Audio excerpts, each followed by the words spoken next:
Cette vidéo est sponsorisée par Figurama Collectors, le fabricant de figurines de haute qualité qui déchire de sa grand-mère la chienne. Petit aperçu de leur taf. Le 22 octobre, les précommandes de leur nouvelle dinguerie seront ouvertes. Laisse-moi te présenter la bête. Ouais. Il s'agit d'une statue Elidurama aux couleurs de Lupin the Third. Pour la première fois dans l'histoire, une statue présente les trois personnages phares de l'anime culte en même temps. Lupin bien sûr, la belle Fumiko et le badassement badass Jigen à bord du coupé jaune iconique du héros, fonçant à toute allure dans les rues d'Italie. Car oui, il s'agit bien là d'une statue inspirée par l'aventure italienne, la dernière série en date. Le niveau de détail est incroyable, les petites cabossures de la voiture, le décor typiquement italien, les drapés, le verre du pare-brise, les pavés, la fumée, les débris, etc. Avec en plus un dynamisme incroyable, la statue déborde de vie et de couleurs. On peut s'arrêter sur chaque angle de vue et trouver un détail sur lequel s'extasier. On est clairement sur une masterclass typique de Figurama. Les précommandes commencent le 22 octobre et c'est très souvent très vite sold out, alors dépêche-toi vite de réserver ta figurine parce qu'après, une fois qu'elle est à la revente, c'est 2 fois plus cher en général. Si tu utilises ce code promotionnel, tu bénéficieras d'une réduction et tu recevras ta figurine sous 48 heures à l'adresse de ton choix. Plus de détails sur la statue via le lien en description. Que la passion te guide. Ouais. Yo les gens, vous vous apprêtez à regarder la compilation des épisodes de One Pieceology consacrée à la saga Baroque Works, aussi connue sous le nom de la saga Alabasta, à peu près un peu plus d'1 heure de programme. Vous avez été très nombreux à être très positifs sur la première compilation qui reprenait la saga S-Blue, donc on va continuer ce format qui sortira de manière inopinée de temps en temps. Voilà, il y aura une playlist consacrée aussi.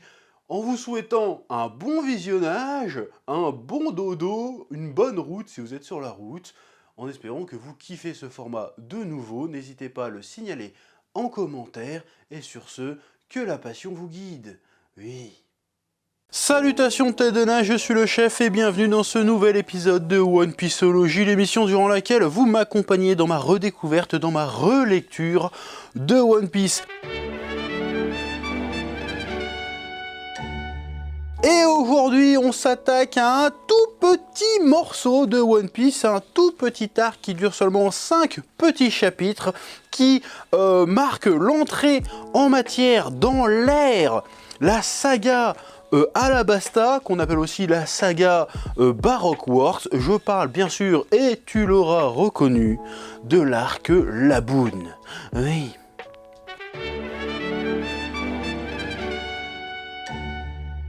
Alors, comme d'habitude, avant d'aller plus loin, petit résumé vite fait chopé sur internet, parce qu'on n'a pas que ça à foutre que d'écrire des résumés. De toute façon, tu connais déjà l'histoire, donc je vais pas me fatiguer non plus. Allez, c'est parti. Laboon est une baleine qui habite avec Crocus. Laboon a été recueilli bébé par une bande de pirates, avec lesquels le baleineau se lia d'amitié. Mais les pirates, en arrivant sur Grand Line, confièrent Laboon à Crocus, le gardien du phare qui guide les bateaux venant de Reverse Mountain vers Grand Line. Laboon attend alors plus de 50 ans le retour de ses compagnons, n'admettant pas qu'il l'ait abandonné.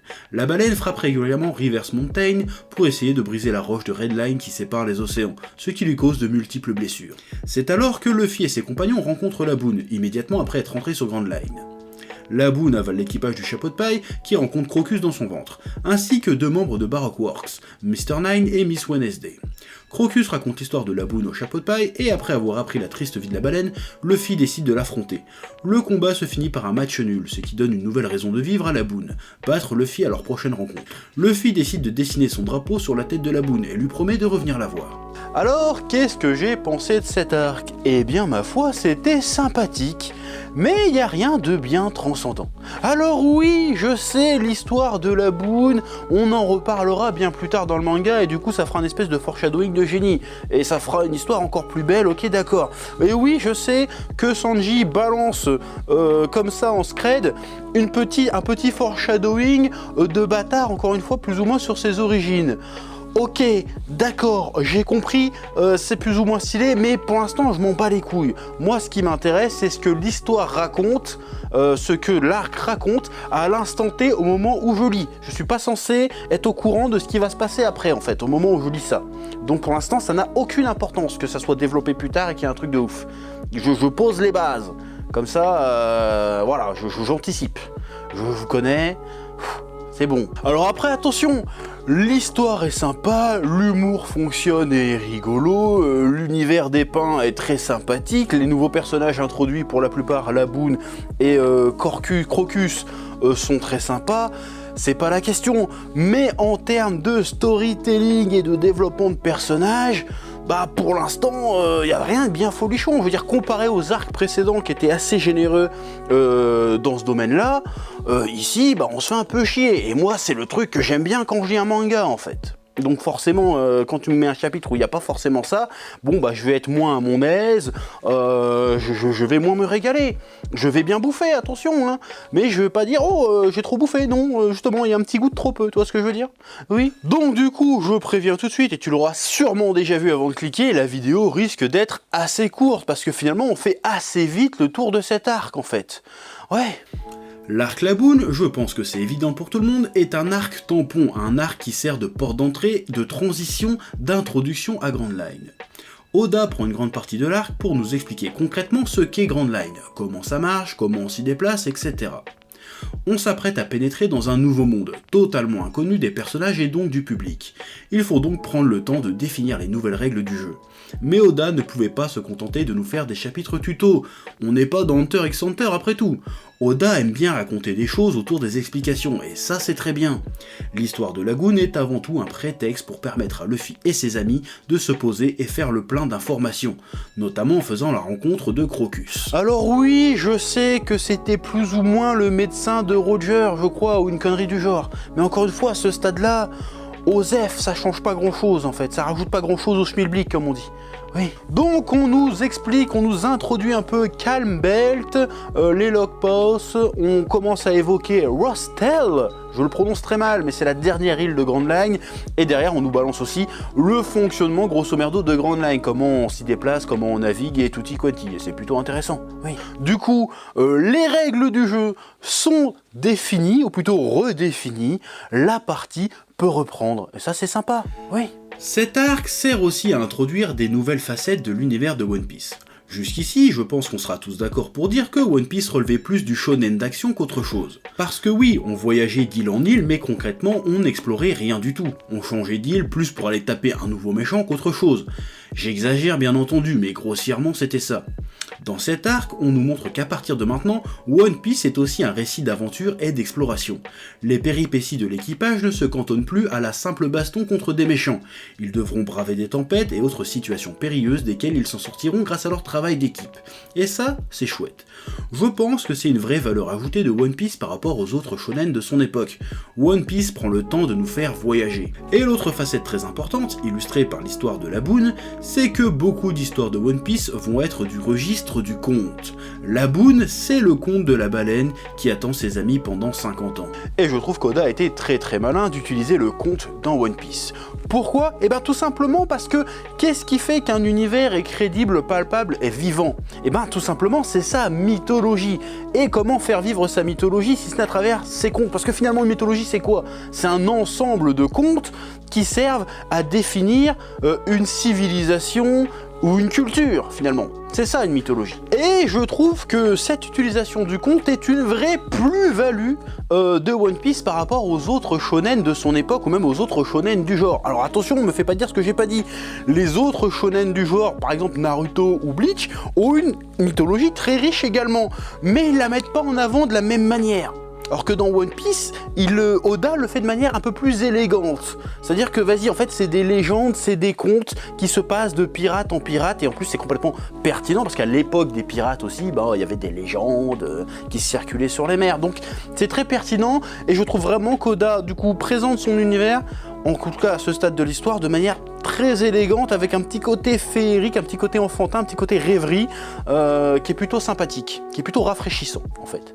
Ouais. Bon, à un moment, je sais très bien qu'Oda, dans son manga, va en faire trop. Bon, c'est mon point de vue, mais je trouve qu'à un moment donné, il va en faire trop, que ça risque de devenir un petit peu imbitable, et que des fois, ça fait même pas du tout avancer le schmilblick. Du coup, c'est un petit peu frustrant et énervant. Mais c'est mon avis, mais en tout cas, à ce stade de l'histoire, c'est très bien fait, c'est très agréable, franchement, nickel.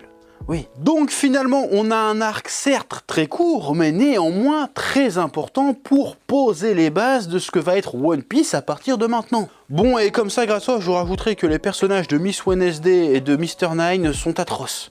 Je peux pas les blairer, ils sont nuls, ils apportent vraiment rien. Et oui, je sais que Miss Wednesday, en fait, c'est Vivi, je le sais. Mais ça change rien, ils m'ont énervé, je trouve qu'ils gâchent l'arc en vrai. Je sais qu'ils ont besoin d'être là, je comprends. Mais ils cassent les couilles, j'ai l'impression d'être dans Pokémon avec la Team Rocket. C'est quoi cette merde? Là, je suis pas d'accord. Là, non.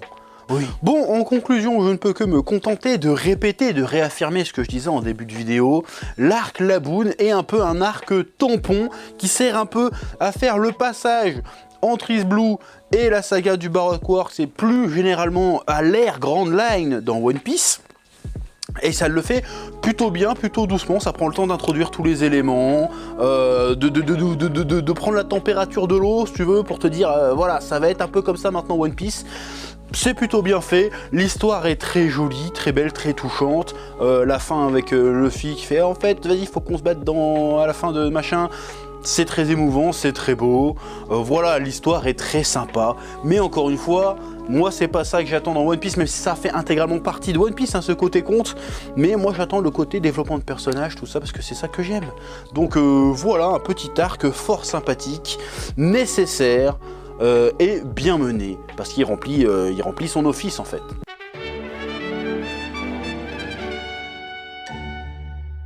Avec le log pose maintenant en main, les pirates du chapeau de paille se dirigent vers Whiskey Peak, une ville accueillant les pirates chaleureusement. Cependant, tout ceci était trop beau pour être vrai et les habitants montreront leur vraie nature. Il s'agit en réalité d'une île habitée uniquement par des chasseurs de primes qui travaillent pour l'organisation Baroque Works, et ils tentent de capturer l'équipage de Luffy après les avoir gavés de bouffe et de pinard. Sauf que Zoro pour une fois ne dort pas et décide de les rouster. Sauf qu'il y a des cadres du Baroque Works qui se pointent, Mr. Five et Miss Valentine, qui viennent pour choper Miss Wednesday, qui s'avère être en réalité la princesse Nefertari Vivi du royaume d'Alabasta.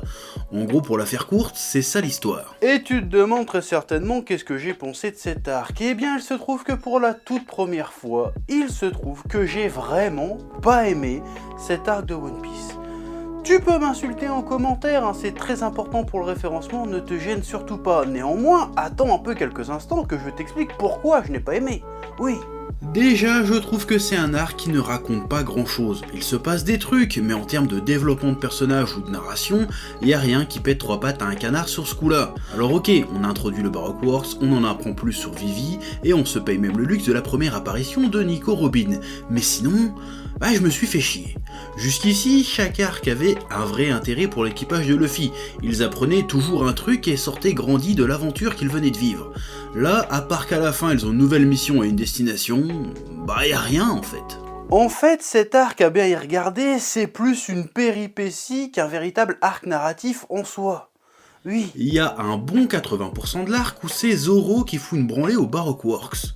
Alors le combat est rigolo, et c'est l'occasion de refiler un peu plus de temps d'antenne, entre guillemets, à Zoro, en nous rappelant à quel point c'est un crack, mais il y a clairement une impression de remplissage pour ma part. On prend le temps de nous présenter les techniques ou les pouvoirs des membres du Baroque Works, mais en fait, on s'en bat les couilles, parce qu'ils sont faibles et que de toute façon, on sent bien qu'on ne les reverra plus jamais, ces persos. Zoro survole tellement le game qu'en fait, il n'y a pas réellement d'enjeu dans le combat, dans l'affrontement. Oui. Et les retournements de situation ne sont, selon moi, pas très bien amenés. 80% du truc, on focus sur Zoro qui lade des méchants. Et pouf, d'un coup d'un seul, il y a d'autres méchants sortis de nulle part qui arrivent.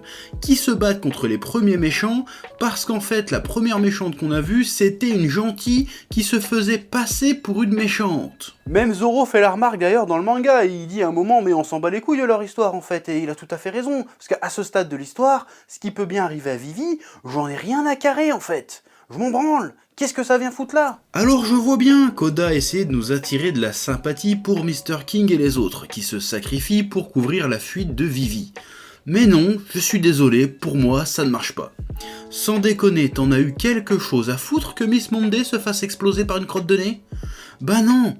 Encore une fois, je comprends l'intention, mais c'est foiré pour moi. En revanche, si Oda avait réussi à renverser la vision qu'on avait des persos et à nous rendre empathiques vis-à-vis d'eux, ça aurait été balèze. Mais pour moi, là, c'est clairement pas le cas. Mais pourquoi il s'est foiré ? Alors la première chose, selon moi, c'est que le renversement de situation arrive de manière un petit peu trop abrupte, un petit peu violente. Tu sais très bien que je ne suis pas spécialement un bandeur de foreshadowing, mais pour le coup, là, essayer d'amorcer le truc un petit peu avant, pour faire passer un peu la pilule, pour se dire « Ah, mais en fait, oui, c'était évident depuis le début », ça aurait pas été du luxe, pour le coup. Je pense que ça aurait mieux marché. Oui. Ensuite, selon moi, il s'est foiré sur l'introduction, la présentation du Baroque Works. On ne sait pas si on doit les craindre ou si on doit se foutre de leur gueule. Est-ce qu'ils sont dangereux ou est-ce qu'ils sont ridicules? Alors, introduire une espèce d'organisation maléfique, malfaisante à ce stade d'une série, c'est un classique, hein. Tu regardes dans tous les shonen du genre, t'en as plus ou moins une organisation maléfique qui fait son apparition. Mais à un moment donné, faut quand même se positionner sur cette organisation. Soit tu nous fais l'armée du ruban rouge, et à ce moment-là, bah, tu te fous de leur gueule, soit tu nous fais la Katsuki, et à ce moment-là, tu les crains. Tu peux pas faire les deux, en fait. Ou alors c'est très compliqué. Et là, pour le coup, je trouve que ça marche pas trop. Je ne sais pas si je dois les craindre, ou s'ils doivent être ridicules. Oui, du coup je suis désolé, mais dans cet arc, l'impression que j'ai du Baroque Works, c'est que bah ça pue la merde le Baroque Works. Oui. Alors, on a l'impression qu'il essaye de mettre un coup de pression avec Mr. Five et Miss Valentine, mais c'est direct désamorcé par le réveil en pétard de Luffy. À partir de là, le danger c'est plus du tout le Baroque Works, si tant est que ça avait été un danger à un moment donné. Le danger, c'est Luffy qui veut taper Zoro. Et je suis désolé, mais pour le coup, l'affrontement Zoro-Luffy n'a strictement aucun intérêt. Oui. Il raconte rien, il ne remet rien en cause, c'est juste un quiproquo parce que Luffy est débile. Même pour le fanservice, c'est pas ouf parce que leur combat est plus ou moins ellipsé, et les autres méchants se font poutrer en 2-2 en parallèle. Et sans déconner, juste comme ça, la tatane de Luffy arrête les sabres de Zoro. Zoro, le gars il coupe des cailloux en deux, tranquille, des balles de fusil en deux, tranquille, mais la tatane de blédard de Luffy, non. Voilà, je sais que c'est un détail à la con, mais ça m'a perturbé, donc j'en parle. Voilà, je suis là pour partager mes impressions, je le fais, oui. Malgré l'apparition de Robin qui fait enfin un peu menaçante, l'introduction du Baroque Works en tant que nouvel antagoniste est foirée, parce que malgré le fait que l'histoire insiste pour nous dire qu'ils sont dangereux et puissants, tout ce qu'on a vu d'eux, c'est qu'ils sont facilement poutrables par les héros. Et on a beau nous matraquer à tout bout de champ que maintenant que les chapeaux de paille sont rentrés dans le collimateur du Baroque Works, ils sont en danger, peu importe où ils vont se trouver sur Grand Line, eh ben je suis désolé mais la sauce ne prend pas, je ne crois pas une seule seconde à cette menace. Et c'est un problème, parce que je rappelle qu'on est censé être rentré sur Grand Line et que maintenant, les enjeux, les antagonistes, les épreuves qu'ils sont censés affronter, les chapeaux de paille, sont censés être beaucoup plus grandes qu'avant. Et la première introduction qu'on nous fait, c'est des méchants tout claqués en fait. Donc je comprends pas où ils veulent en venir là. Donc pour l'instant, le level de menace du Baroque Works, je n'y crois pas une seule minute, et j'espère que ça va quand même s'intensifier, se préciser dans la suite de l'histoire, parce que là c'est pas possible. Non. Après, encore une fois, le combat de Zoro est sympa, l'humour fonctionne et visuellement l'île de Whiskey Peak est très stylée. Le coup des épines des montagnes cactus qui sont en réalité des pierres tombales de pirates, franchement, c'était classe. Mais globalement, je le répète, cet arc sonne pour moi davantage comme une péripétie que comme un véritable arc narratif. Et peut-être que c'est que ça finalement, peut-être que c'est réellement qu'une péripétie. Et c'est là qu'il faut peut-être remettre en question notre classification, notre système de classification des arcs de One Piece. Parce que finalement, peut-être que classer les arcs en fonction des lieux visités, c'est une erreur. Peut-être qu'il faudrait davantage les classer, les découper les arcs en fonction de ce qu'ils racontent, plutôt que simplement les lieux visités. Parce que là, pour le coup, c'est pas très pertinent de considérer Whiskey Peak comme un arc narratif à part entière, parce que ce n'en est clairement pas un. Il n'y a pas tous les éléments d'un arc narratif dedans. Donc peut-être que c'est une connerie. Mais en tout cas, en attendant, officiellement, il s'agit d'une nomenclature officielle des arcs de One Piece. Bon, c'est peut-être une connerie, mais en attendant, c'est comme ça officiellement, donc on va se taper One Piece comme ça officiellement. Il se peut que de temps en temps on tombe sur des arcs qui sont pas des arcs, mais on les traitera quand même comme si c'en était. Voilà, c'est tout. C'est pas ma faute, c'est comme ça. Oui.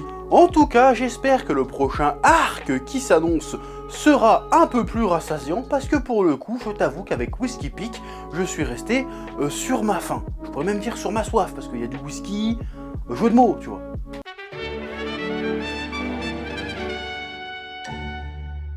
Cet arc se déroule sur l'île préhistorique et déserte de Little Garden. Là, Luffy et ses amis feront la connaissance de deux géants, Dory et Broggy, qui se battent en duel depuis plus de 100 ans sans qu'un vainqueur ne se dégage. Ce pour des raisons qu'ils ont d'ailleurs oubliées. Cependant, plusieurs agents de Paraquark s'infiltrent sur l'île, ce qui provoque de nouveaux combats. De son côté, Sanji parvient à duper Monsieur Zero par son escargophone et récupère un Eternal Pose pointant sur Alabasta.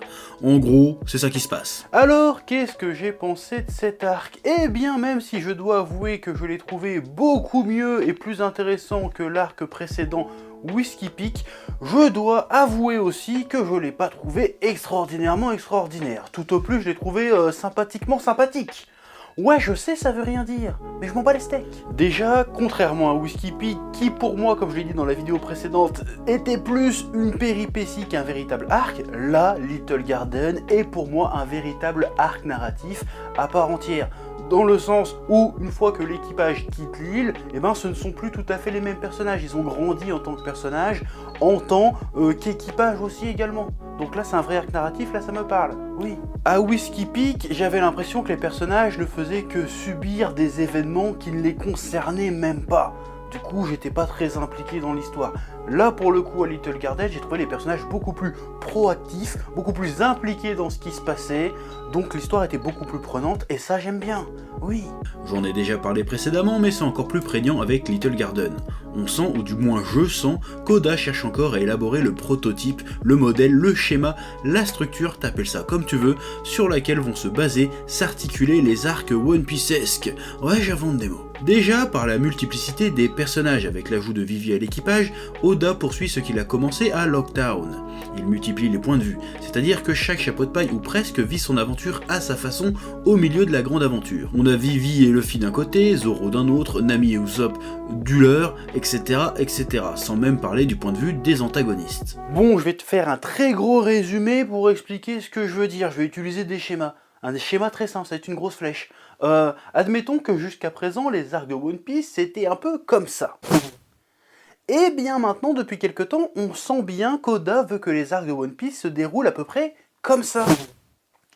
Oui. Et en plus, on retrouve à nouveau cette notion de conte ou de légende. Nous avons eu la légende, le conte de la baleine qui attendait ses amis avec la boune. Cette fois-ci, on nous raconte l'histoire des deux géants qui se battent pendant plus de 100 ans sans savoir pourquoi. Tout ça bien évidemment articulé autour d'un ou plusieurs thèmes que nous allons explorer tout au long de l'arc. Mais vous me direz sans doute, mais chef, quel est le thème de cet arc? Bon, je sais, vous vous posez pas cette question-là et vous me direz jamais ça. C'est plus une formule pour rendre ça un peu dynamique, tout ça. Enfin bref, quel est le thème de cet arc? Eh ben, il me semble assez évident que l'un des grands thèmes de cet arc, c'est l'honneur, c'est la fierté. Oui. Qui est principalement incarné par les deux géants, Broggy et Dory. Deux anciens capitaines pirates renommés qui disparaissent des radars du jour au lendemain pour rester se foutre sur la tronche pendant plus d'un siècle, pour une raison complètement futile et puérile. Et là, on serait tenté de se dire qu'en réalité, ce sont vraiment d'énormes teubés qui gâchent leur vie à faire un truc totalement puéril uniquement par orgueil, uniquement pour ne pas vouloir concéder la défaite. Sauf que dans cet arc, quand on parle d'honneur, de fierté, on ne parle pas seulement d'orgueil, d'ego mal placé ou de virilité toxique de mes couilles. Non, ça va plus loin que ça. Dans cet arc, fierté est synonyme de noblesse, de grandeur, de panache. Se tenir à un code, une façon de vivre et ne jamais en dévier. C'est ça l'honneur, c'est ça la fierté. Et ces deux géants l'incarnent parfaitement, mais ce ne sont pas les seuls. Luffy et Zoro incarnent aussi ces valeurs-là. Bon, Sanji et Usopp aussi quelque part, et même chaque chapeau de paille finalement. Quand Usopp risque sa peau pour sauver Zoro, Vivi et Nami, quand Zoro est prêt à se trancher les jambes pour avoir au moins une infime chance de mourir en combattant plutôt que de s'éteindre impuissant, quand Luffy n'hésite pas un seul instant à affronter Dory ou Broggy, je sais plus lequel qui est qui, alors que ce dernier est persuadé que Luffy a piégé le baril d'alcool, c'est parce que Luffy a bien compris en quoi l'honneur était important dans la vie du géant. Cette thématique est mise aussi en avant par les antagonistes, et tout particulièrement par Monsieur 3. Ouais, ou Mr. Tree, t'appelles ça comme tu veux, dont les agissements et la façon de combattre sont aux antipodes de ce qu'est le sens de l'honneur, la fierté pour les héros. Il complote, il empoisonne, il piège, il trompe, il torture, il fait chanter, c'est vraiment un vilain très vilain. Et ça, c'est selon moi une petite nouveauté dans One Piece, parce que jusqu'à présent, les méchants qu'on a affrontés dans One Piece, c'était tous des salopards, quasiment, on est bien d'accord. Mais ils avaient tous plus ou moins un certain code de l'honneur. Ils agissaient pas comme ça au hasard, ils suivaient de certains principes quand même. Même le fourbe Arlong a dû trouver un subterfuge pour subtiliser l'oseille de Nami, parce qu'il avait donné sa parole qu'il lui prendrait jamais son argent. Alors certes, il l'a blousé, mais il a respecté sa parole. D'ailleurs, il s'emporte quand Nami le traite de menteur, preuve en est qu'il a quand même un certain code de l'honneur. Monsieur 3 ou Mister 3 ou Mister 3, t'appelles ça comme tu veux, parce que je parle pas bien anglais, il s'en bat les reins de l'honneur. Lui, tout ce qui compte, c'est de gagner, c'est de dominer, peu importe les méthodes, peu importe le moyen, même les plus sales, surtout les plus sales d'ailleurs. C'est d'ailleurs une idée commune à pas mal de shonen du genre. Souvent, le héros est représenté comme étant un peu con, très niais, mais en même temps, il est très sincère et quasiment pur dans ses intentions, si tu veux. Alors que les méchants, les antagonistes les plus malfaisants, vont avant tout être définis par leur intelligence. Or, c'est quoi ce délire? Ça est marrant cette opposition. Est-ce que c'est une opposition qui vient de la culture nippone? Peut-être que en fait la pureté est naïve et que l'intelligence est forcément un petit peu malfaisante? Ou alors c'est une espèce d'entourloupe éditoriale? Genre, vas-y, comme la plupart de nos lecteurs sont complètement cons, on va faire un héros complètement con et niais, comme ça ils vont pouvoir s'identifier. Ou alors il y a un vrai propos derrière, je sais pas. À ton avis, c'est quoi la solution? C'est quoi la réponse la plus probable? Bah je te laisse me le dire en commentaire. Ouais, je fais de l'appel à l'action maintenant. J'ai travaillé mon marketing. On n'a plus le temps là. Professionnel ma gueule. Oui. Comme je le disais un instant, Monsieur 3 est un méchant pertinent et efficace. De plus, sa fourberie et sa puissance mettent très clairement les chapeaux de paille dans la merde. Et j'ai bien aimé l'espèce de symbolisme qu'il y a dans ce combat. Monsieur 3, le fourbe, le veule, le malin, parvient à dominer à l'aide de Miss Golden Week et de son fruit de démon qui produit de la cire ultra solide. Et il est vraiment sur le point de gagner, puis boum, Usopp se rend compte que sa cire reste que de la cire et Luffy enflamme le bordel, réduisant sa cire en bouillie et les chapeaux de paille gagnent. Bon, c'est quand même un peu con parce qu'en vrai, de mon point de vue, de la cire liquide, bouillonnante, méga chaude, c'est beaucoup plus vénère que de la cire froide dure.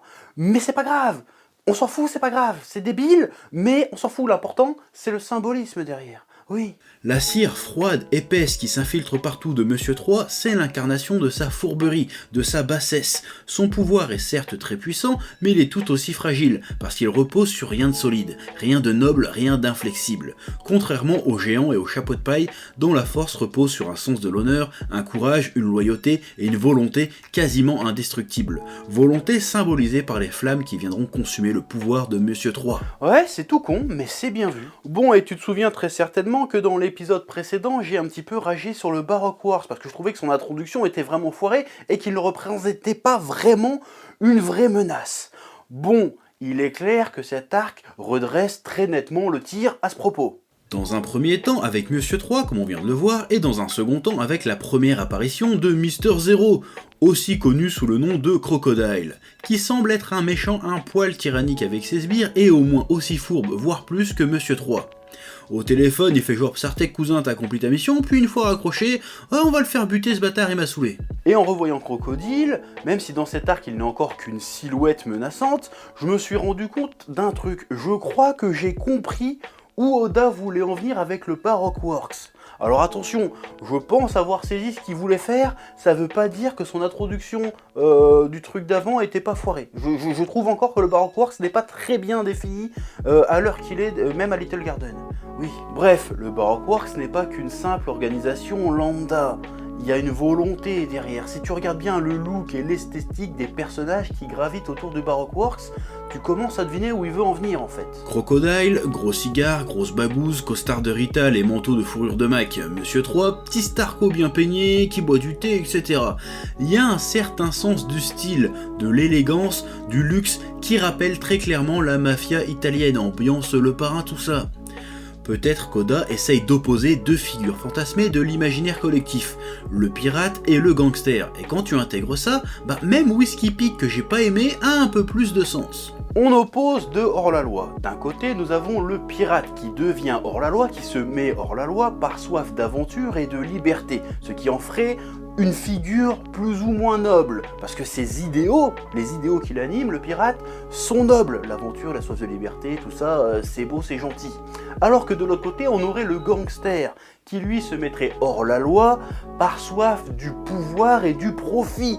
donc par des idéaux plus bas.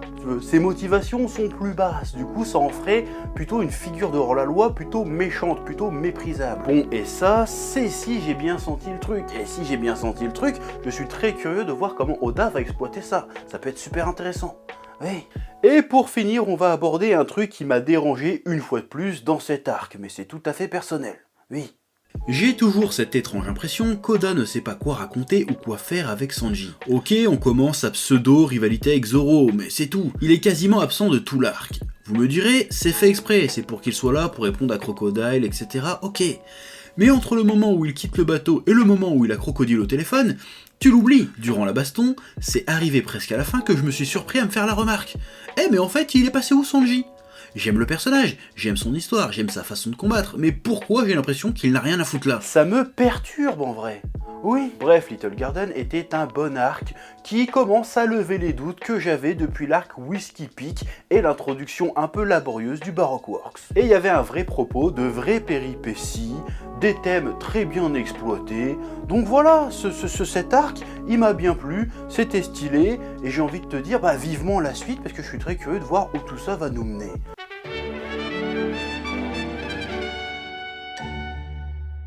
Alors que l'équipage est en route pour Alabasta, Nami tombe gravement malade. Essayant de trouver une île pour la soigner, il tombe sur un navire pirate dirigé par un certain Wapol, que Luffy envoie valser.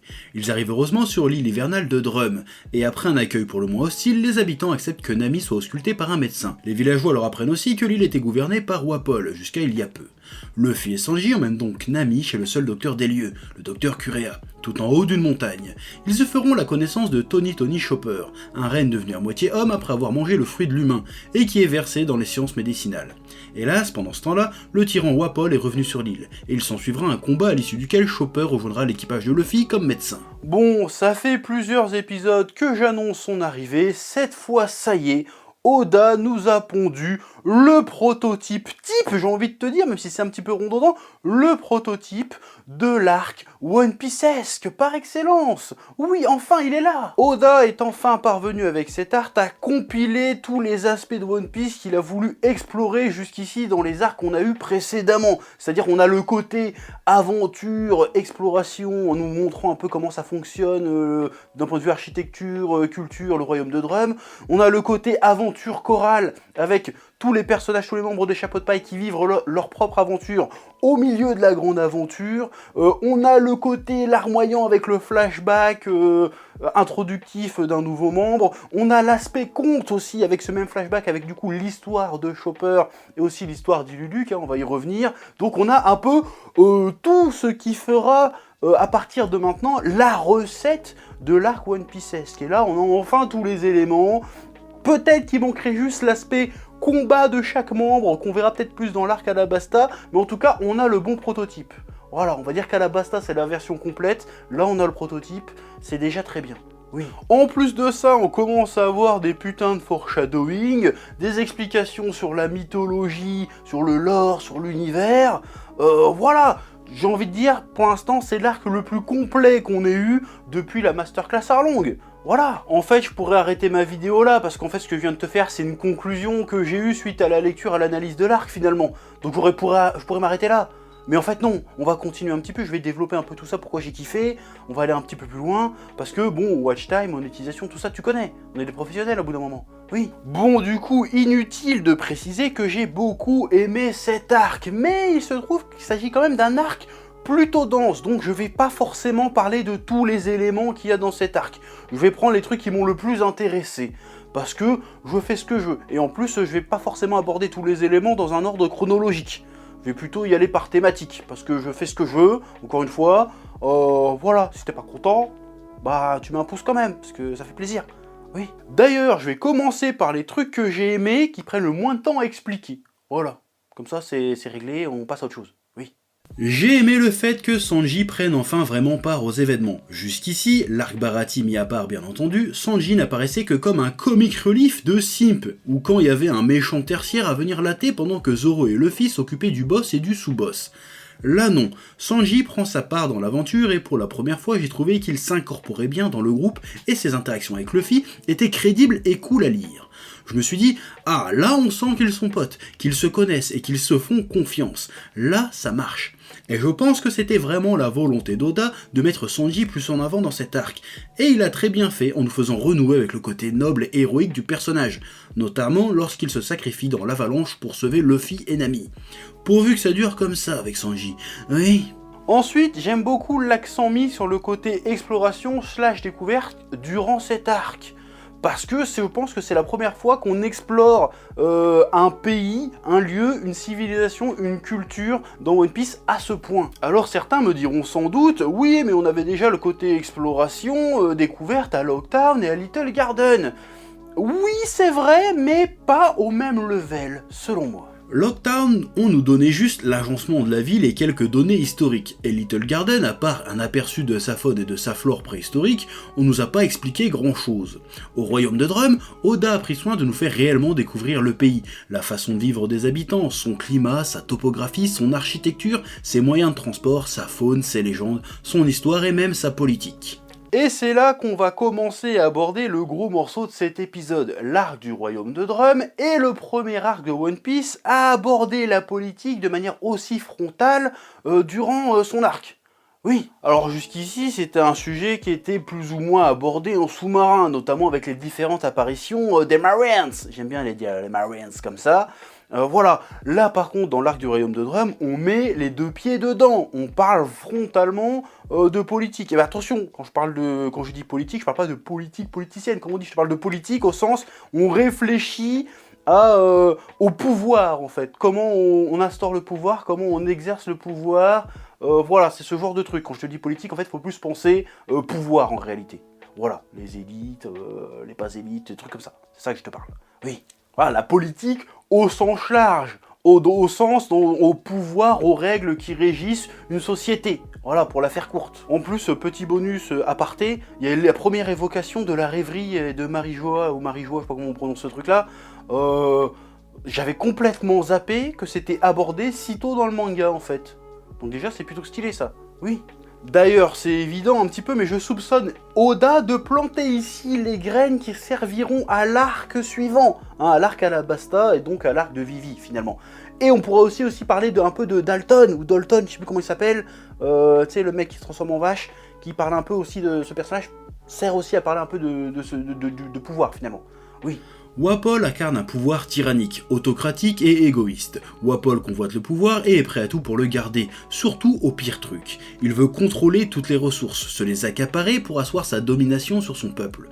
D'ailleurs, si son pouvoir c'est de pouvoir tout bouffer, ce n'est pas un hasard. Il incarne un roi avide et égoïste. Il va même jusqu'à les soumettre en imposant son propre système de santé. Il tient le peuple par les couilles en les obligeant à passer par son groupe de médecins pour faire soigner leurs maladies. Et s'ils sont pas soumis, il les laisse clamser. T'imagines priver les gens de liberté pour des raisons sanitaires, c'est complètement absurde, ça n'a aucun sens. Oh, je sens que cette vanne va m'apporter des soucis. Je sais pas pourquoi.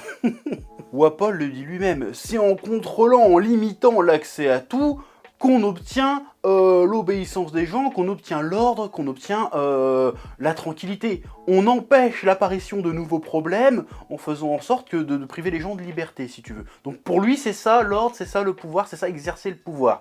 Et c'est là qu'il va y avoir un schisme, je te sors des mots compliqués, avec Iluluk, et ça on va y revenir un peu plus tard. Oui. Wapol en réalité prétend vouloir l'ordre, mais en vrai il veut la soumission. Il veut juste être reconnu comme étant le dominant. Il aime le pouvoir pour l'image que ça lui donne de lui. Preuve en est, quand Dalton se rebelle, il ne le tue pas. Il l'enferme, le torture et essaye de le soumettre en le faisant dire « Pardon mon roi ». Le second exemple, c'est quand il a fui son royaume suite à l'attaque de l'équipage de Barbe Noire. Le gars a priori, même pas cherché à défendre son peuple. Il a pris ses gardes, ses médecins, et il a fui sur son bateau submersible. Et ça montre bien ce que je dis, le gars en a rien à foutre de son royaume. Tant qu'il a une troupe de lèche-cul qui lui lèche le trou de balle et qu'il considère comme roi et qu'il vénère plus ou moins et qu'il craigne, lui ça lui va. Et d'ailleurs s'il décide de retourner dans le royaume de Drum, c'est pas parce qu'il a à cœur de s'occuper de son royaume, c'est parce qu'il ne supporte pas l'idée que les paysans, le peuple, réussissent à s'en sortir sans lui en fait. Et c'est là que sa vision du pouvoir va diverger avec la vision du pouvoir de Vivi, qu'on peut voir dans le flashback qui a lieu durant la rêverie. Oui. Il gifle Vivi en faisant genre j'ai pas fait exprès pour provoquer une réaction du royaume d'Alabasta. Encore une fois, il fait ça parce qu'il n'a pas supporté que le roi d'Alabasta le remette à sa place et ne reconnaisse pas son autorité. Mais Vivi fait simplement genre de s'excuser de l'avoir bousculé, parce que pour elle, le bien-être de son peuple passe avant l'étiquette, avant son ego de princesse royale. Wapol incarne un pouvoir centré sur lui-même. Vivi incarne un pouvoir centré sur les autres, sur son peuple. Pour elle, un grand pouvoir implique de grandes responsabilités, alors que pour Wapol, un grand pouvoir implique juste un grand pouvoir en fait. Oui. Wapol ne supporte pas qu'on refuse de reconnaître sa supériorité. C'est pour ça qu'il pourchasse Iluluk, mais dans le même temps, il se soumet lui-même assez vite aux personnes sur lesquelles il n'a aucun moyen de pression. Il a utilisé l'amour d'Iluluk pour les gens et sa volonté de soigner les maladies pour le piéger. Mais face à Barbe Noire, il a fui, et face à Luffy, il a essayé de négocier. C'est comme si finalement le pouvoir incarné par Wapol n'était pas tant défini par tout ce qu'il contrôle que par ce qu'il ne peut pas contrôler. D'ailleurs, la scène où il essaye de marchander avec Luffy est géniale. Il est là, mais pourquoi tu veux pas négocier, je suis un roi quand même. Et Luffy lui sort, moi, je suis un pirate. Et si tu veux rajouter au symbolisme, Wapol ne parvient même pas à mâcher Luffy. Et là, on va partir en mode giga branlette quelques instants, parce que cette scène m'a fait réaliser un truc. Les pouvoirs dans One Piece ont un sens. Alors oui, j'ai déjà évoqué le pouvoir de la mâchoire de Wapol, mais je trouve que même l'élasticité de Luffy a un sens. Luffy est un homme élastique, c'est-à-dire qu'on peut l'étirer, on peut le tordre, on peut l'écraser, il revient toujours à sa forme initiale. Ça veut dire que Luffy est littéralement un héros tellement flexible qu'il en devient inflexible. Et ça, c'est plutôt balèze, c'est brillant, oui. Mais revenons-en au sujet, tout ça pour dire que le pouvoir incarné par Wapol ne tient qu'au fait que les gens s'y soumettent, et qu'il faut des personnages comme Iluluk ou même Luffy pour insuffler aux gens l'envie d'y résister à ce pouvoir malfaisant qu'incarne Wapol. Oui. Si Iluluk se réclame de la piraterie, ce n'est pas pour rien, c'est parce que pour lui, comme pour Oda, la figure du pirate est une figure révolutionnaire, mais pas forcément au sens politique du terme, plus au sens spirituel, philosophique, parce que Iluluk et Luffy ne souhaitent pas spécialement renverser un tyran. C'est par la force des choses que Luffy devient libérateur, et qu'Iluluk inspire une révolution politique. Mais de base, pour Iluluk, la figure du pirate incarne la liberté totale et la soif de découverte. Fondamentalement, un pirate, un explorateur, repousse les limites. Par conséquent, un pirate ne peut que rejeter tout concept d'État, surtout quand cet État a pour unique vocation de poser des limites aux libertés des gens. C'est une vision ultra fantasmée de la figure du pirate, et c'est pas sûr du tout que Luffy lui-même adhère à cette vision du pirate. Mais en tout cas, qu'il y adhère ou pas, il incarne parfaitement cette vision du pirate un peu fantasmé. Donc oui, ça marche. Iluluk se réclame de la piraterie parce que selon lui, c'est l'esprit de piraterie qui manquerait aux habitants du royaume de Drum. Pour lui, ce royaume est malade. Pas malade à cause de Wapol, mais malade parce que les gens du royaume ont arrêté de s'émerveiller, ont arrêté de rêver, ont arrêté d'avoir envie de liberté et de jouir pleinement de la vie. Iluluk est persuadé que les maladies physiques sont la manifestation de la maladie de l'esprit, la maladie de l'âme. Il pense que s'il soigne l'âme des gens, il soignera tous leurs maux. C'est pas très scientifique comme théorie, on est bien d'accord, mais si on aborde la maladie plus au sens spirituel, au sens philosophique du terme, ça peut devenir intéressant. D'ailleurs, il en arrive à cette théorie suite à sa propre expérience. Lui-même était très gravement malade et s'est senti immédiatement guéri après avoir assisté au spectacle magnifique des cerisiers en fleurs. Il a senti son âme comme régénérée. Bon, en réalité, il n'était pas du tout physiquement guéri, mais la vision que lui a procuré ces cerisiers en fleurs lui a donné un nouveau but dans la vie, un nouveau regard sur la vie. Finalement, la vraie maladie dont souffrait Iluluk, c'est qu'il était simplement résigné à mourir. Après avoir dépensé toutes ses ressources et passé des mois, voire des années, à essayer de trouver un remède à un mal qui de toute façon était incurable, il en a oublié de vivre, il a oublié la beauté de la vie, il a oublié qu'il lui reste encore un peu de temps de vie et qu'il fallait qu'il en profite parce que la vie c'est beau, il y a de la beauté dans le monde.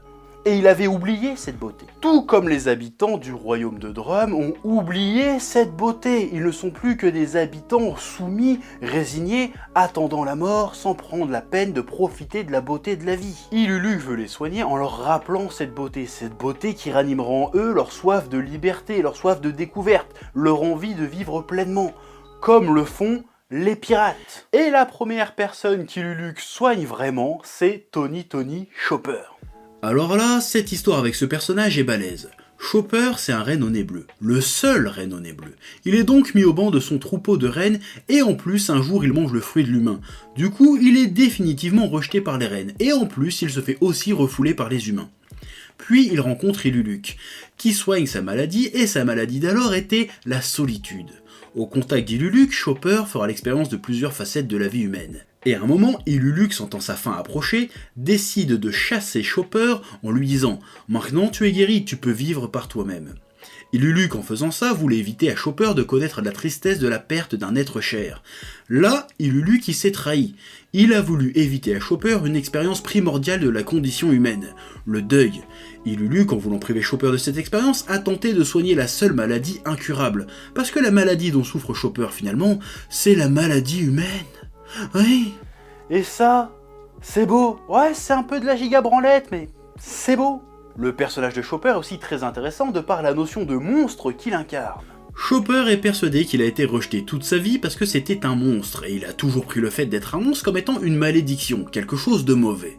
Mais au contact d'Iluluc et de Luffy, on comprend, et Chopper comprend, en quoi être un monstre est une chance. Iluluc et Luffy, et ses compagnons, ne sont pas spécialement effrayés par Chopper. Au contraire, ils trouvent son existence super excitante. L'existence de Chopper est la preuve que la vie et le monde regorgent de surprises, que la différence, l'inattendu, l'incroyable, c'est cool. Il y a aussi un moment du manga très intéressant, il s'agit en fait d'un dialogue entre Chopper et Sanji. Chopper se demande qui est Luffy avec ses pouvoirs élastiques et Sanji lui répond « une espèce de monstre ». Et là, ça devient balèze. Luffy est un monstre, mais pas parce qu'il s'agit d'un homme élastique, non.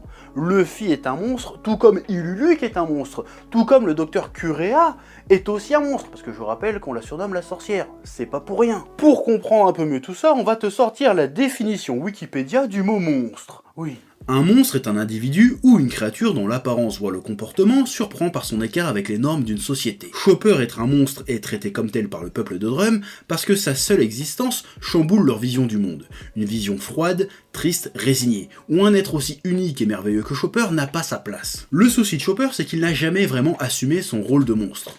Contrairement à Luffy et Iluluc qui, en tant que monstres, n'hésitent pas à bousculer l'ordre établi. En ce sens, les pirates sont des monstres. Et quand Chopper rejoint l'équipage, il assume enfin d'être un monstre. Balèze ou pas? Balèze. Il y a aussi la technique de combat de Chopper avec ses multiples transformations. On peut aussi y voir là un certain symbolisme, une certaine métaphore. Appelle ça comme tu veux. Le fait que Chopper puisse se transformer autant grâce aux fruits de l'humain et avec ses petites boules dont j'ai oublié le nom, peut-être que ça nous montre que l'humain, finalement, n'a pas de forme précise. Peut-être qu'un être humain, finalement, ça peut être une petite créature mignonne et adorable, ou un gros mastodonte vénère. Peu importe, toutes ces formes sont autant humaines les unes que les autres. Et là, ça devient très intéressant, finalement. Ouais, c'est un peu de la branlette, mais en vrai...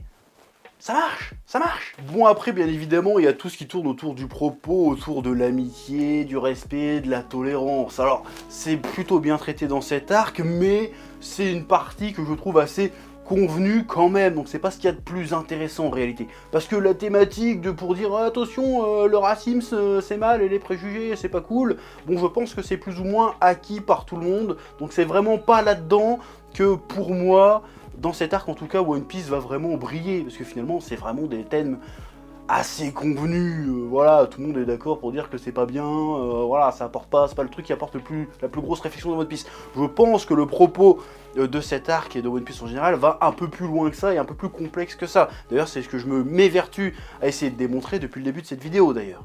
Oui. Bon, sinon pour chipoter, mais alors vraiment pour chipoter, il y a peut-être un truc qui me dérange un peu, que je trouve fait avec un peu des gros sabots, c'est la thématique médicale qui sonne un petit peu forcée. Parce que comme par hasard, Nami elle tombe malade, et comme par hasard, il tombe sur une île. Par hasard, en plus, il tombe sur l'île. Il tombe sur une île où, comme par hasard, il y a une espèce de tyran tyrannique qui a kidnappé plus ou moins tous les médecins. Voilà, comme par hasard, il tombe sur une île où la spécialité du truc, c'est d'avoir des bons médecins. Il y a une sorcière qui est méga cachée, qui est médecin. Il tombe sur... voilà. Comme par hasard, ils ont besoin d'un médecin. Comme par hasard, ils tombent sur une île où il n'y a que des médecins, si tu veux. Bon, c'est un peu grossier ce que je résume, mais c'est ça. Je trouve ça un petit peu... ça manque un petit peu de subtilité. Et c'est un peu dommage. Mais vraiment, c'est pour chipoter, parce qu'en vrai, j'aime bien les métaphores et les symbolismes qu'il utilise autour de la médecine, de la maladie, Oda, dans cet arc. Mais il l'a introduit un petit peu à la truelle, je trouve, un petit peu de manière grossière. Voilà, il y a peut-être moyen de faire ça avec un peu plus de subtilité, pour pas que ça fasse un peu trop forcé. Tu vois ce que je veux dire ou pas? Je vais aussi revenir sur une chose que j'ai pas mal entendue et pas mal lue sur les internets à propos de l'arc du royaume de Drum. Comme quoi cet arc serait un petit peu en dehors de la saga Alabasta, de la saga Baroque Wars, parce que finalement, durant cet arc, les chapeaux de paille dévient de leur objectif initial qui est de rejoindre Alabasta, et qu'en plus, durant l'arc du royaume de Drum, ils ne rencontrent aucun membre du Baroque Works. Donc du coup, ça se passerait un petit peu hors continuité, si tu veux, ça serait un petit peu un hors série, hors saga. Oui. Bon, moi de mon côté, je l'ai déjà évoqué dans cette vidéo en faisant le rapprochement entre Wapol et Vivi. Je pense que les problématiques, les thématiques abordées dans l'arc du royaume de Drum et celles abordées dans l'arc final de la saga Alabasta, donc dans l'arc Alabasta, sont corrélées, voire même un petit peu similaires en réalité. Dans les deux cas, on va parler d'une nation malade, de la relation entre le peuple et le pouvoir, de qu'est-ce que ça implique d'être un dirigeant et tout ça. Donc pour moi, ça colle parfaitement à la thématique de l'arc d'Alabasta finalement. L'équipage du chapeau de paille et Vivi arrive finalement au royaume désertique d'Alabasta, avec l'intention de démanteler le Baroque Works et de détruire les ambitions de Crocodile. Dès la première ville, Luffy tombe sur le colonel Smoker qui avait anticipé ses mouvements, mais se sort facilement de ce mauvais pas grâce à son frère, Ace, qu'il rencontre aussi par hasard. Tandis que Crocodile met un point final à ses plans pour s'emparer du royaume, nos héros constatent l'ampleur du malaise qui s'y répand. Sécheresse, rébellion et menaces de guerre civile, ils décident alors de se rendre directement au repère du corsaire, Rain Base, pour l'affronter, mais ils se font prendre au piège. Puis Luffy est laissé pour mort par Crocodile après un duel à sens unique, ne pouvant rien faire contre le pouvoir Loggia de son adversaire. Ce combat lui permettra cependant de comprendre le point faible du corsaire. Les événements déclenchés par toutes ces péripéties semblent devoir se conclure en un seul endroit, la capitale du royaume à Lubarna, où convergent l'armée rebelle, les agents du Baroque Works et l'équipage de Luffy. S'y engage une bataille sanglante et épique entre les rebelles et l'armée régulière d'une part, Baroque Works et nos héros d'autre part, qui mène à la défaite de Crocodile et de ses plans.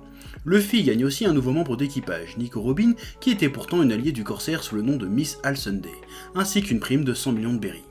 En gros, c'est ça l'histoire. Bon, tu te souviens, pour moi, l'arc du royaume de Drum était un peu le prototype de l'arc typique One Piece-esque. Là, avec Alabasta, on a la version finale, c'est-à-dire plus grand, plus abouti, un poil plus complexe. Donc voilà, à partir de là, on a vraiment le numéro 1 de la série, si tu veux. Là, on avait les prototypes, là, c'est bon, c'est lancé. Oui. Oda a à cœur de nous faire découvrir une nouvelle civilisation avec sa culture, sa faune, sa flore, ses traditions. Cette fois-ci en allant très loin dans la description, la présentation de tout ce qui fait le royaume d'Alabasta. Climat, topographie, géographie et bien évidemment système politique. Et c'est encore une fois sur ce point que, selon moi, va résider la partie la plus intéressante de l'arc. Oui, Alabasta est un royaume en pleine crise, au bord d'une grande guerre civile. Donc on va devoir rappeler un peu le contexte de ce début de guerre civile. Oui. Le royaume fait face à une période de sécheresse sans précédent. Nombre de villes et de villages ont dû être désertés à cause du manque d'eau, quand d'autres ont carrément été engloutis par le nombre hallucinant de tempêtes de sable. Mais il subsiste un seul endroit du royaume où la pluie continue d'être particulièrement abondante, la capitale royale d'Alubarna. Et au début, le peuple pensait que c'était un miracle royal, parce que le roi Cobra est tellement bon, juste et vertueux que les cieux le récompensent en faisant pleuvoir sur sa capitale. Sauf qu'un jour, les habitants découvrent dans une cargaison à destination du palais royal un chargement de Dance Powder, une poudre capable de faire tomber la pluie artificiellement. Problème, lorsqu'on l'utilise, ça a tendance à causer des sécheresses autour de là où on utilise la poudre. Du coup, le peuple accuse le roi Cobra d'avoir utilisé la poudre à son seul profit et d'être responsable de la grande sécheresse. Du coup, insurrection, puis rébellion, puis guerre civile. Bon, on apprend très tôt que toute cette crise a été fomentée par le Baroque Wars et par Crocodile, on y reviendra après. Durant l'arc Drum, on nous a présenté un pouvoir despotique, vil et lâche. Dans l'arc d'Alabasta, par contre, ça va être un petit peu plus complexe, que finalement, dans l'arc Drum, le conflit, la présentation du pouvoir était un petit peu manichéenne. Là, ça va être un petit peu plus subtil, on va voir ça. Oui. À Alabasta, le pouvoir n'est pas représenté comme étant mauvais en soi. En effet, le roi Cobra est présenté comme étant de quelqu'un de juste, bon, raisonnable, qui a à cœur le bien-être de son peuple et la volonté de le servir. Tout comme du côté rebelle d'ailleurs, représenté par Koza, pareil, ils sont animés par la volonté, l'amour du peuple et la volonté de le servir, et aussi la soif de justice. Et un peu beaucoup la soif de flotte aussi, mais surtout la soif de justice. Alors l'origine du conflit est très simple, il s'agit d'une crise de confiance envers le pouvoir.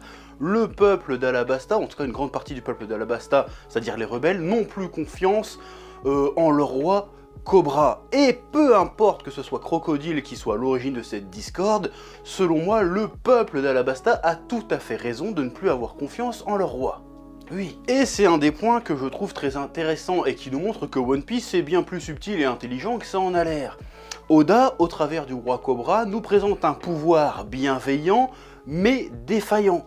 Bah oui, parce qu'entre nous, le roi Cobra, c'est un petit peu un gros con quand même, hein. Cobra ne fait rien pour établir la confiance de son peuple. Quand Koza vient le voir en secret pour lui dire « Bon, je pense pas que t'aies utilisé la poudre, mais vas-y, hein, vu que t'en as, utilise-la pour filer de la flotte à tout le monde. Après on réglera nos problèmes. » Et ben Cobra lui répond « Oui, mais non, c'est pas bien de se servir de ça. On va juste attendre qu'il pleuve naturellement. » Le gars refuse d'une part de laver son nom, mais aussi de sortir son peuple de la merde.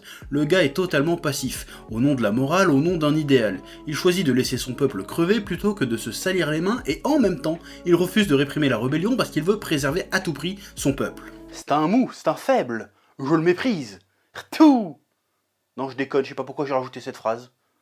Oui. Le problème, c'est que le roi est incapable de faire un choix entre, d'une part, enfreindre un peu la loi du gouvernement mondial et un petit peu sa morale d'utiliser la danse powder pour filer, momentanément en tout cas, de la flotte à son peuple et calmer les choses et du coup, bah, annihiler un petit peu les plans de Crocodile, ou alors choisir de mater un peu la rébellion, et en matant la rébellion, il aurait un petit peu aussi étouffé dans l'œuf les plans de Crocodile. C'est-à-dire que le gars avait devant lui au moins deux moyens différents, certes pas parfaits, de maintenir la paix et la pérennité de son royaume. Il n'a pas choisi de faire aucun des deux. Pourquoi ? Parce qu'il voulait absolument préserver sa bonne morale, préserver ses idéaux. C'est-à-dire qu'à un moment donné, il avait le choix entre préserver son pouvoir, son pays, son peuple, ou préserver sa bonne morale, ses idéaux, sa vue du monde, le bien et le mal, si tu veux.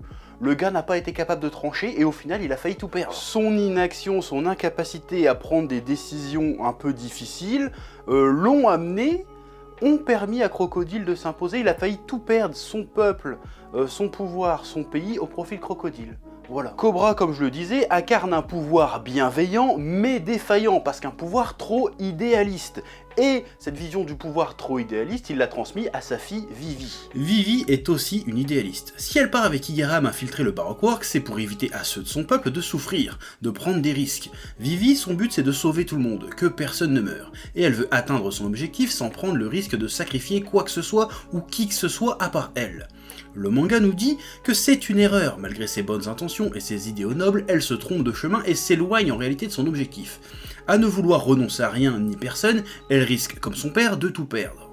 Et d'ailleurs, il y a une scène dans le manga qui illustre ça. C'est à la fin du tome 18, alors que Vivi et les chapeaux de paille sont en route pour rencontrer la rébellion et tenter de les convaincre d'arrêter la guerre. Luffy s'arrête au milieu du chemin et dit « Non, moi j'arrête » et il se dispute alors avec Vivi. Et il lui dit qu'aller parler à la rébellion ne réglera pas le souci, que la seule chose pertinente à faire dans un premier temps, c'est d'éliminer la vraie menace, c'est-à-dire Crocodile. Et ça, Vivi, en réalité, elle le sait très bien, mais elle n'ose pas aller directement affronter Crocodile, parce que pendant qu'elle va affronter Crocodile, elle a peur que les rebelles attaquent le château, que la vraie guerre civile commence, et qu'il y ait des morts des deux côtés. Et en même temps, elle n'ose pas aussi attaquer Crocodile directement pour empêcher ça, parce qu'elle a peur de mettre en danger l'équipage du chapeau de paille, c'est-à-dire ses nouveaux amis. Vivi, comme son père, est sur le point de perdre sur tous les tableaux, parce qu'elle n'a pas été capable de prendre un risque, de faire un choix qui va à l'encontre de ses idéaux. Vivi est donc une idéaliste naïve qui est incapable de faire un choix, qui est incapable de renoncer à certaines choses pour préserver son idéal. Et du coup, comme je viens de le dire, bah, elle risque de tout perdre. Sauf que la vie des gens ne lui appartient pas, que ce soit pour l'équipage de Luffy ou pour son peuple, c'est pas à elle de choisir qui est prêt à risquer quoi pour son idéal en fait. Elle essaie de choisir pour tout le monde, parce qu'elle a peur en fait finalement de pas choisir. Je sais pas si tu comprends ce que je veux dire, mais en fait ça fait du sens quand tu comprends. Oui. Et c'est ça que lui apprend Luffy, parce que finalement si on regarde bien, Luffy aussi est un idéaliste, sauf que ce n'est pas un idéaliste naïf. C'est-à-dire que lui, il est prêt à tout pour préserver ses idéaux de liberté. Il sait que défendre ce en quoi on croit, ça a un coût. Il est capable de risquer de sacrifier sa vie, de sacrifier celle de ses amis aussi s'il faut. Il est capable de faire du sale. Je vous rappelle qu'à l'arc Arlong, il l'a buté Arlong. Il n'était pas forcément obligé. Hein. Il l'a buté parce que bon, t'empêches la liberté de Nami, je te bute, t'es un bâtard, c'est tout. Il était obligé de le faire, il l'a pas fait par plaisir. Oui, mais on reviendra à Luffy un peu plus tard. Oui. Le pouvoir bienveillant mais déficient de Cobra et sa fille est mis en opposition avec Crocodile, le grand méchant, l'antagoniste de cet arc et plus largement de la saga Alabasta. Crocodile, c'est tout l'inverse du roi Cobra et de sa fille. Ce n'est pas un idéaliste, il incarne un pouvoir proprement machiavélique. Et vu qu'on parle d'un personnage machiavélique, on va s'intéresser au machiavélisme, c'est-à-dire au prince de Nicolas Machiavel. Alors c'est qui Nicolas Machiavel ? Eh ben c'était un diplomate au service des Médicis au XVIe siècle qui a écrit un bouquin pour expliquer au prince comment garder le pouvoir, comment s'accaparer le pouvoir, comment étendre son pouvoir. En gros, c'est ça. Bon, en gros, dans ce bouquin, il explique, grossièrement, il explique que quand il s'agit de s'accaparer le pouvoir ou de maintenir son pouvoir, les idéaux et les bons sentiments, ça devient très très secondaire. C'est-à-dire qu'il ne faut pas hésiter à corrompre, il ne faut pas hésiter à emprisonner, il ne faut pas hésiter à assassiner, il ne faut pas hésiter à mentir, il ne faut pas hésiter à être fourbe. Je résume très grossièrement. Mais en gros c'est ça. Bref, il faut se débarrasser de ceux qui ou des personnes qui mettraient en danger votre légitimité, votre pouvoir, votre influence. Et du coup, quand il parle de s'accaparer le pouvoir, il dit qu'il faut pas hésiter non plus à faire preuve un peu de bassesse, c'est-à-dire faut pas hésiter à organiser des crises, à s'attirer la sympathie du peuple, à alimenter la méfiance vis-à-vis du pouvoir en place, à corrompre, à faire des alliances dans l'ombre, à engager des mercenaires, etc. C'est-à-dire tout ce que fait Crocodile dans cet arc en fait. Oui. Et si Crocodile a pu faire tout ce qu'il a fait, c'est justement parce que Cobra est un putain d'idéaliste, c'est-à-dire qu'il gouverne le gars, mais il est tellement sûr que personne lui veut du mal, il se méfie tellement jamais qu'il n'a pris absolument aucune mesure pour préserver son pouvoir et son influence. Du coup, Crocodile, il n'a plus qu'à se pointer, à faire des petites magouilles de merde pour le niquer. Le problème, c'est que Cobra était trop attaché à sa bonne morale, à une vision du monde idéaliste, et il a pas vu qu'on allait lui niquer la gueule, en fait. C'est pour ça que je dis que c'est un con. Normalement, il aurait dû le voir venir, le truc. Oui, je veux dire, le gars, il y a Crocodile, un des 7 grands corsaires, qui s'installe sur ces terres, qui ouvre un casino, le gars se méfie pas. Je veux dire, c'est un pirate, à la base. Méfie-toi, crétin. Et attention, hein, pour revenir à ce que dit Machiavel dans son bouquin, il dit pas qu'il faut être constamment un fumier. Au contraire, il dit justement que si t'as des idéaux, si t'as une vision pour ton peuple, pour ta manière d'exercer le pouvoir, et que c'est un idéal, il faut justement être prêt à s'abaisser, à faire des trucs un peu pas très gentils, pour préserver cet idéal. D'autant plus si tu as à cœur le bien de ton peuple. Si tu penses que le pouvoir que tu exerces est le mieux pour ton peuple, et le mieux pour servir tes idéaux, justement, il faut être prêt à faire des dingueries pour le préserver à tout moment, en fait. Il faut tout faire pour le préserver. Et là, Cobra, il a rien fait du tout. C'est ça le problème. Je vais faire une autre digression pop culturelle. Game of Thrones. Pourquoi les Lannister, ils baisent les Stark ? Exactement pour les mêmes raisons que Cobra se fait baiser. Parce que les Stark, c'est des idéalistes, ils sont « Ah non mais tout le monde est gentil, c'est le roi, tout le monde est loyal, tout le monde est honnête comme nous ». Sauf que non, c'est pour ça que les Stark à la fin, ils deviennent des bâtards aussi pour niquer les Lannister. Parce qu'ils ont compris le jeu au bout d'un moment. C'est pour ça que ça s'appelle Game of Thrones, c'est ça le jeu de trône. Ça veut pas dire que les Stark sont devenus des gens foncièrement mauvais, c'est toujours des gens honorables, loyaux, attachés à leur terre, tout ce que tu veux, mais ils ont été obligés pour préserver ça, de faire des dingueries. Voilà. Mais revenons à One Piece. D'ailleurs, rien n'indique concrètement que Crocodile, s'il avait réussi à s'emparer du pouvoir, serait devenu un tyran. Mais on peut être sûr qu'il aurait fait toutes les dingueries inimaginables pour protéger son pouvoir. Ça n'enlève rien aux saloperies qu'il a faites, et c'est justement parce que ce qu'il a fait d'horrible n'était pas vraiment au service d'un véritable idéal que son plan a foiré. Et ça, c'est illustré par un dialogue qu'il a avec Luffy lors de leur première rencontre. Crocodile dit « Toi les crétins dans ton genre, vous êtes vraiment irrécupérables, votre attachement aux autres finit toujours par vous être fatal. Moi, les gentils idéalistes que j'ai croisés, je les ai tous laissés tomber. » Ce à quoi Luffy lui répond « Alors dans ce cas-là, c'est plutôt toi le crétin. » Ce dialogue est incroyable parce qu'il résume à lui seul pourquoi Crocodile perd. Crocodile perd parce que tout ce qu'il fait n'est pas au service d'un idéal, mais au service d'une ambition. Et là, il y en a qui vont me sortir, oui, mais Luffy aussi fait ses trucs au nom d'une ambition. Je te dirais oui, mais non, parce que l'ambition de Luffy est motivée par un idéal. L'idéal de Luffy, c'est la liberté absolue. Alors que ce pourquoi se bat Crocodile, c'est juste une soif de pouvoir. Sans idéal derrière. Crocodile voulait s'accaparer Alabasta parce que c'est un pays rempli de désert, et le désert pour un mec qui contrôle le sable, c'est presque trop parfait. Si en plus il avait réellement mis la main sur l'arme antique Pluton, il aurait pu obtenir un contre-pouvoir suffisant pour s'affranchir totalement du gouvernement mondial. Parce que dans les faits, il n'est pas libre, c'est un Shichibukai, un grand corsaire, il tapine pour le gouvernement mondial. De base, il a troqué sa liberté pour avoir plus de pouvoir, il a troqué son idéal, et maintenant il essaye de récupérer sa liberté au prix de celle du peuple d'Alabasta. Du coup, quand il tombe sur Luffy, un pirate épris de liberté qui refuse le compromis, justement pour servir son idéal, alors attention, ça veut pas dire qu'il soit aussi naïf que Vivi, attention, même si son plan est quasiment accompli et qu'il est au top de son pouvoir au milieu du désert, il ne peut que perdre, parce que le pouvoir sans idéal finalement est aussi fragile qu'un château de sable. Oui, le pouvoir de Crocodile a une signification dans l'histoire. C'est pas croyable, c'est incroyable. Je vais t'expliquer ça, mais oui. Crocodile est comme le sable, son ambition est partout, s'infiltre partout, recouvre le royaume d'Alabasta et tente de l'assécher. Ce qu'il cherche à assécher, ce sont les idéaux, l'espoir, la volonté du peuple d'Alabasta. Pourquoi il s'acharne sur la ville de Yuba et le vieux Toto ? Parce que le vieux Toto refuse d'abandonner et continue de creuser dans le sable pour trouver de l'eau. L'eau symbolise l'espoir, la volonté et les idéaux du royaume d'Alabasta. Tant que Toto continuera de creuser, Crocodile ne gagnera pas, et il ne gagnera pas. Au départ, Luffy ne parvient pas à frapper Crocodile, parce qu'il est en sable, tellement friable que les coups ne l'atteignent pas. Puis Luffy découvre par hasard que lorsqu'il est mouillé, le crocodile devient solide et peut être frappé. Le point faible de Crocodile est la seule chose qu'il veut faire disparaître d'Alabasta. L'eau qui, je le rappelle, symbolise la soif de liberté et les idéaux du peuple d'Alabasta. Et en opposition, tu as le sable qui serait un peu la fourberie, la soif de pouvoir.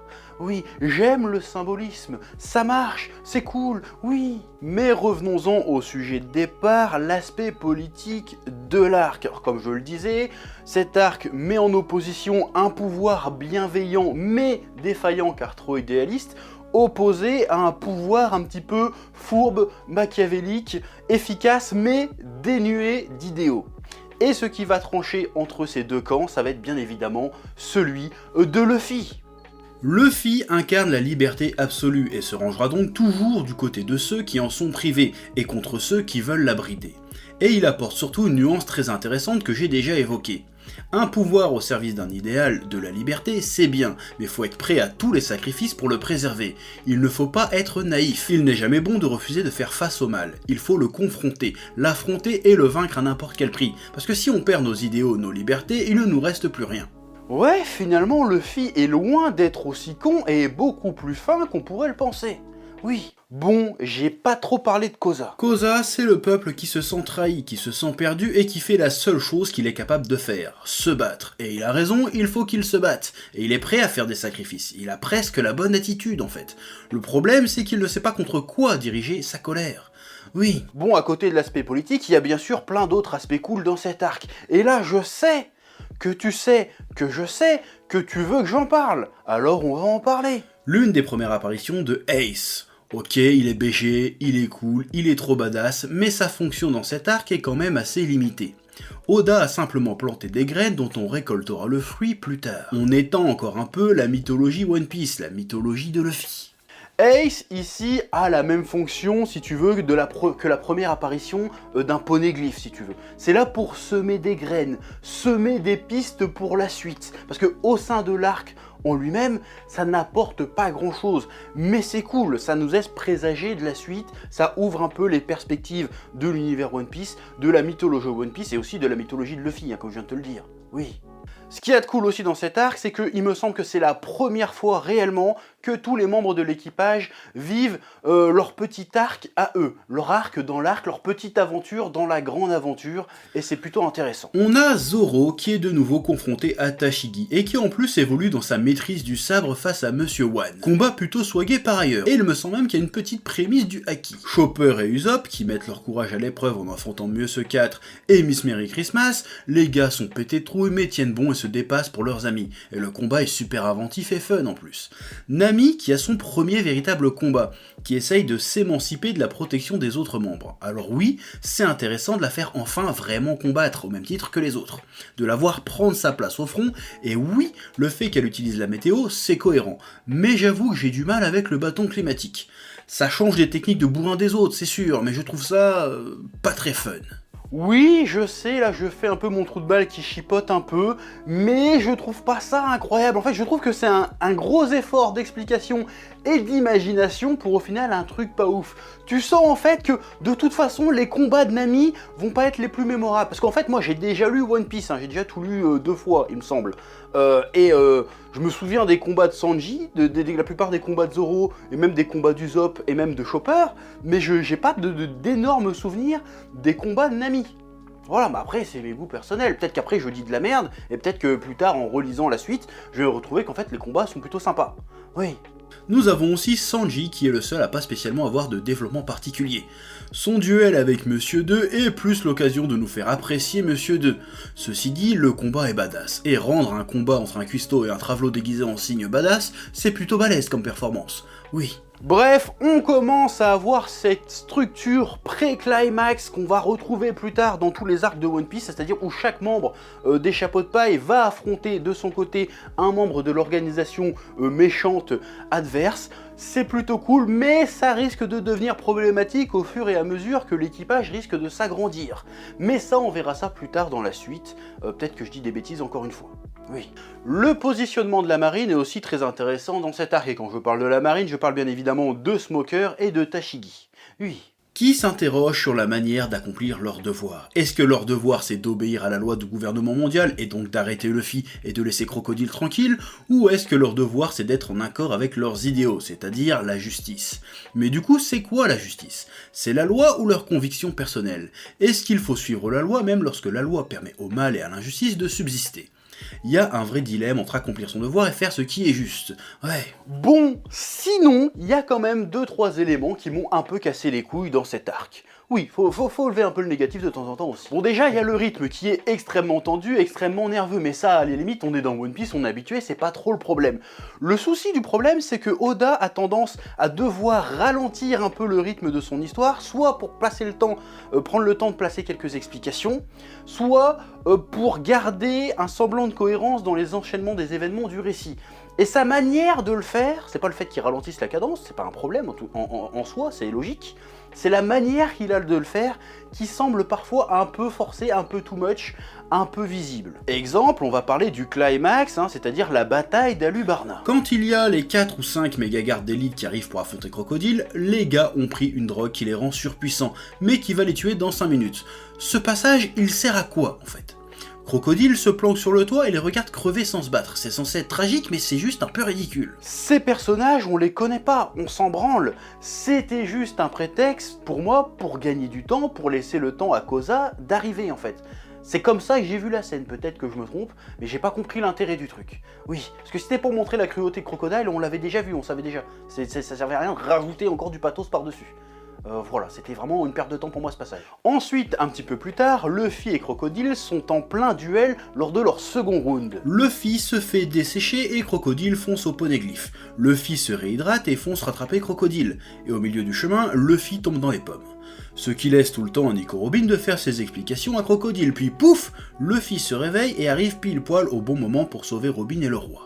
L'astuce est un petit peu grosse, la ficelle est un petit peu grosse. Là, quand j'ai vu ça en lisant le manga, je fais putain, Oda, là, tu nous habitues à mieux, pas très subtil, un peu fastoche le délire. Oui. Un autre truc qui m'a interpellé, c'est quand Luffy au début du second round face à Crocodile sort « Je suis le 8ème grand corsaire » ou un truc dans le genre. Alors ok, ça montre que Luffy s'estime au moins à la hauteur de ces grands pirates. Je sais, je comprends le délire, et c'est peut-être un petit peu classe, vu comme ça, sans que tu y réfléchisses, c'est un peu classe. Mais quand tu prends le temps d'y réfléchir, ce que j'ai fait, je trouve que, franchement, non. Non, ça ne marche pas. Non, tu peux pas dire que Luffy est le 8ème grand corsaire. Je dis non parce qu'il faut que Luffy s'estime bien plus haut que les 7 grands corsaires. C'est pas possible, tu peux pas dire que Luffy aspire à être un grand corsaire, parce que c'est ça que tu dis plus ou moins. Un grand corsaire, c'est quoi? Un grand corsaire, c'est un mec qui fait des compromis, c'est un mec qui a pactisé avec le gouvernement mondial.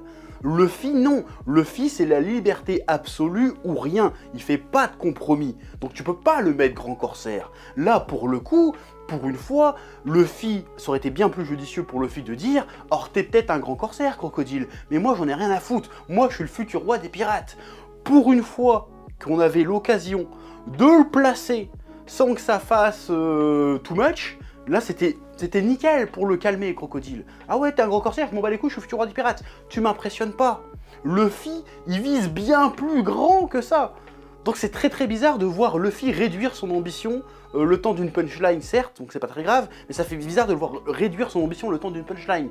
Alors que pour une fois, il avait l'occasion vraiment de flex, là, de lui rabattre le caquet. Ouais, mais toi, tu te contentes d'être un corsaire. T'es rien, t'es une merde. Moi, je suis le roi des pirates. Ça aurait été tellement mieux. Enfin, c'est mon avis, après... Et le dernier truc qui m'emmerde un peu dans cet arc, c'est que bordel, il n'y a aucun mort important. Alors le fait qu'il n'y ait pas de mort n'est pas un problème en soi, mais ça devient un problème quand plusieurs fois d'affilée durant toute la saga et durant cet arc, tu nous fais croire qu'il y a des morts importants et qu'au final, non. Ça veut dire que tu fais un espèce de build-up, comme disent les anglo-saxons, sur une émotion qui est en fait directement après désamorcée. C'est-à-dire qu'on a été triste pour rien, parce qu'au final les personnages ne sont pas morts. C'est un petit peu relou, c'est dommage. Y'a Pell qui saute avec une putain de bombe, mais le gars est toujours vivant. On te montre le petit gamin qui se fait fumer par Monsieur 1 et Miss Doublefinger. Mais non, en fait, il est vivant. Et Igaram aussi d'ailleurs au final. Koza se fait mitrailler, non t'inquiète, un pansement ça ira, etc. etc. C'est un peu fastoche et au final je trouve même que ça va un peu à l'encontre de ce que nous a raconté dans cet arc. Au final, personne n'a rien perdu, personne n'a rien sacrifié.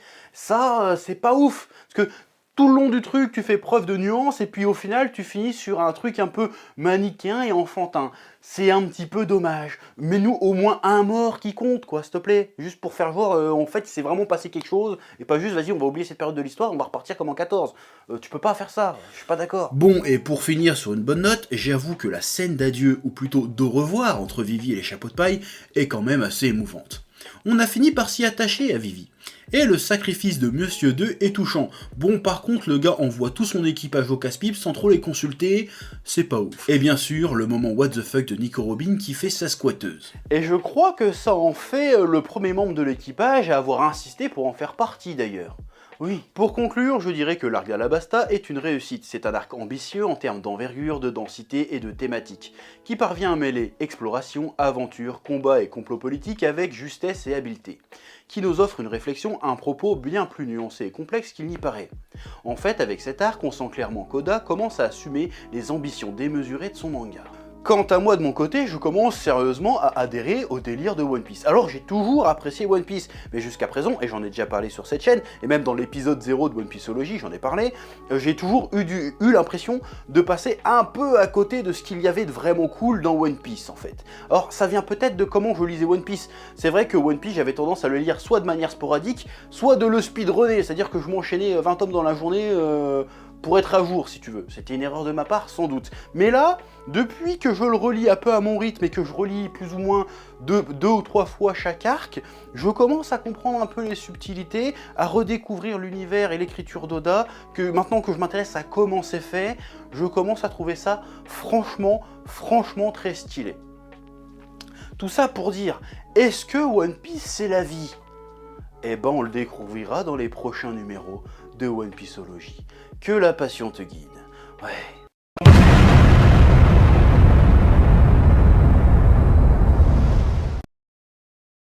Eh oh, tu vas pas te barrer comme ça, hein?